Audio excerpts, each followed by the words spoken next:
Welcome to Conversations with HJM. I'm Lisa Harris-Jones. And I'm Tommy Tomstead.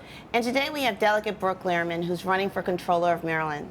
Thanks for joining us. My pleasure. Great to be here. I'm really excited to be running for Comptroller, and I'm doing it because we need to make sure that Maryland really rises to meet this moment. We're coming out of a global pandemic.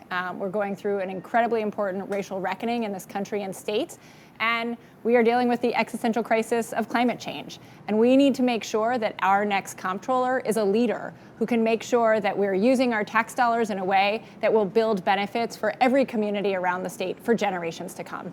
And I'm really excited about the possibilities and the potential of reimagining how we use that office to uplift communities, build more financial resilience, and help our small businesses. So there's a lot we can do. So you have framed your vision of the Comptroller's office under you as being fair, competitive, and transparent. How does that play out?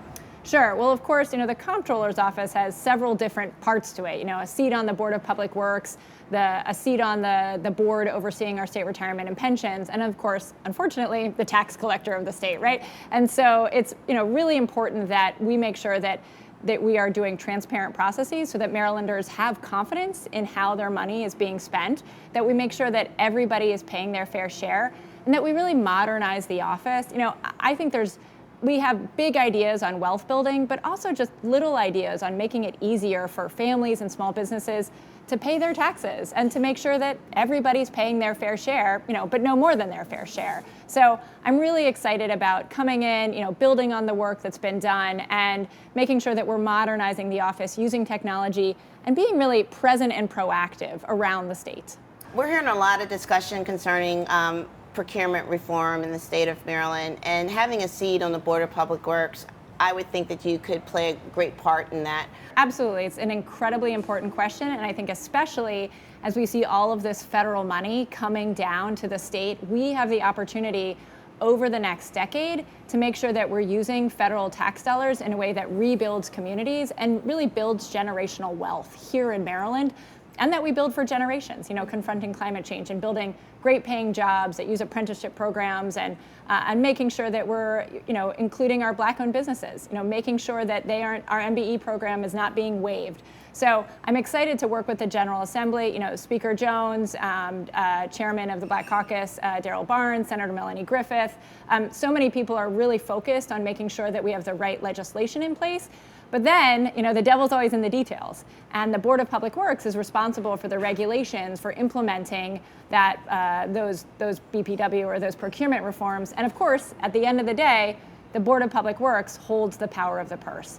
And I'm excited to make sure that we are fully implementing what the General Assembly wants to do, and that we're going big and making sure that our dollars stay local and that we're working to empower our Black-owned businesses and women-owned businesses around the state. And looking at some of that federal money, maybe one of the uses could be what you've been at the forefront of most of your career, the digital divide. It's a real thing that exists here in Maryland, despite how small we are. Yeah. And you've done a lot of work in that area. Do you think you can build on that work as comptroller?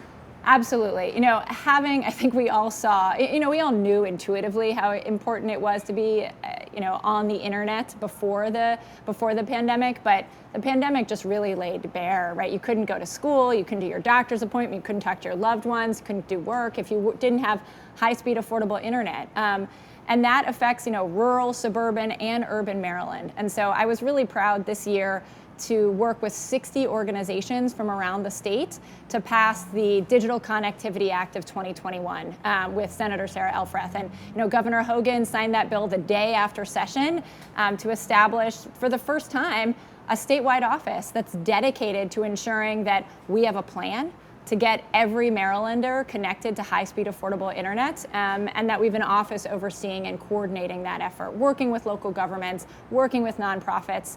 So absolutely, I will say one of the most exciting things that ARPA money that came through from the federal government during session, we took $300 million of that ARPA money and we designated it for dispersal by the Office of Statewide Broadband. Before we wrap up, because I know we're here at MACO, you've got a lot to do. There's a lot on your plate, and we appreciate your time. Is there any thoughts you'd like to leave with our viewers? So the Office of the Comptroller is incredibly important. You know, I'm a mom of two. I'm a civil rights and disability rights attorney, and I've had the honor of serving in the Maryland General Assembly for the past 2 terms on the Appropriations Committee, on the Environment and Transportation Committee, and as chair of the Pension Oversight Committee. And I'm just really excited to reimagine how the Office of State Comptroller can invest in our communities, can uplift our small businesses, and can be an advocate for families to build financial resilience and wealth all around the state. So I'm excited about the race. People can learn more about me at brookelierman.com. And thanks so much for having me today. Thanks for joining us today. My pleasure. Thank you. And thank you for joining us with Conversations with HJM.